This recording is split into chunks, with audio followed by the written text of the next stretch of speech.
నా ఇల్లుతో పాటు వాళ్ళ కారద్దాలు పగలగొట్టిండ్రు. ఇది సమాజానికి కరెక్టా అని నేను అడుగుతా ఉన్నాను. What are you trying to do mister Gandhiji? Can you please tell me? మళ్ళా ఇంతకి నువ్వు వచ్చి చేసింది ఏముందిరా భయ్ అంటే, ఆడికొచ్చి నన్నేమైనా టచ్ చేసినావా? నా ఇంటిక కూడా టచ్ చేయలేకపోయాను. ఆఖరికి గట్టిగా గాలి వస్తే అద్దం బలిగిపోయేది, అద్దం బలగొట్టిపోయాను. ఇదా మీరు చేసేది? ఇదా మీకు కావాల్సింది? నువ్వు స్ట్రేట్గా చెప్పు. నువ్వు బీఆర్ఎస్ పార్టీ ఎమ్మెల్యే అయితే నువ్వు కండువ కప్పుకో రాదు. కండువ కప్పుకో. ఇలా నువ్వు ప్రతి ఇంటర్వ్యూ ఇస్తుంటే నేను టీవీలో చూస్తున్న బ్యాక్గ్రౌండ్లో వైఎస్ రాజశేఖర రెడ్డి గారి బొమ్మ ఉంది. వాళ్ళ ఇంటి చుట్టూ మొత్తం కాంగ్రెస్ ఫ్లెక్సులు ఉన్నాయి. వాళ్ళ ఇంట్లో మొత్తం కాంగ్రెస్ బొమ్మలు ఉన్నాయి. ఒక్కసారి సమాజం ఆలోచన చేయాలి. ఇట్లాంటి వాళ్ళు మనకు అవసరమా అనేది సమాజం ఆలోచన చేయాలి. రెండోది, మీకు ఒక వీడియో వినిపించదలుచుకున్నా. ఇలా గాంధీ గారు మాట్లాడిన వీడియో ఒక్కసారి మీ అందరు వినాలి. ఆయన ఏమన్నాడో ఒక్కసారి మీరు వినాలి.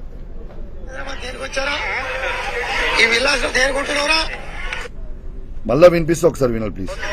కరీంనగర్ నుంచి హైదరాబాద్ దేనికి వచ్చారా? ఈ విలాసం దేనికుంటున్నారా? ఏమంటుండు?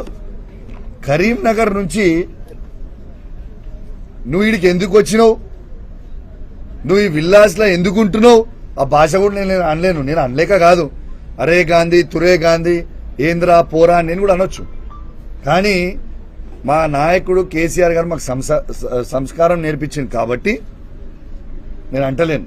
నీకంటే ఎక్కువ మాటలు తిట్టొచ్చు. నేను అంటలేను. ఇవాళ కరీంనగర్ నుంచి నువ్వు ఎందుకు హైదరాబాద్కి వచ్చి ఉన్నావు అని నేను అనలేదు. గాంధీ గారు అన్నారు. ఇది లైవ్ గా మీడియా సాక్షిగా యావత్ తెలంగాణ ప్రజలు మొత్తం కూడా వినేలాగా ఇవాళ లైవ్ నేను చూపించిన. దాన్ని వక్రీకరించి ఏమంటున్నాడు? నేను తెలంగాణలో ఉండదు, ఆంధ్రోళ్ళని నేను తిట్టినా అని, ఆంధ్రోళ్ళని నేను అన్నా అని. ఎందుకే మీరు రాజకీయం? నేను మీకు చెప్తున్నా, హైదరాబాద్ లో ఉన్న ప్రతి ఆంధ్ర సెటిలర్ కి నేను చెప్తా ఉన్నాను, నేను నిన్న అన్నది గాంధీని అన్నా. గాంధీయే స్వయంగా ఏమన్నాడు? గాంధీకి కౌశిక్ ఇది వ్యక్తిగతం అన్నాడు. ఎస్, నేను కూడా వ్యక్తిగతంగా గాంధీని అన్నా.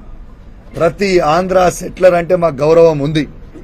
ఇంతకు ముందు చెప్పినట్టు కేసీఆర్ గారే చెప్పిండ్రు. ఏమని చెప్పిండ్రు? ఆంధ్ర సెటిలర్స్ కి ఎవరికన్నా కాలికి ముళ్ళు గుచ్చుకుంటే నేను పండ్లతోని తీస్తా అని కేసీఆర్ గారే చెప్పిండ్రు.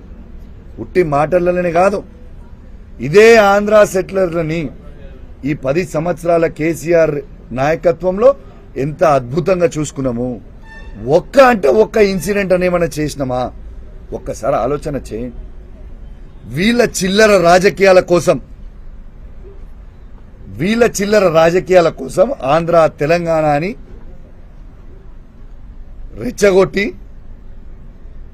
డ్యామేజ్ చేసే, హైదరాబాద్ ఇమేజ్ ని డ్యామేజ్ చేసే ప్రయత్నం చేస్తా ఉన్నారు. అయ్యా రేవంత్ రెడ్డి గారు, ఇప్పటికే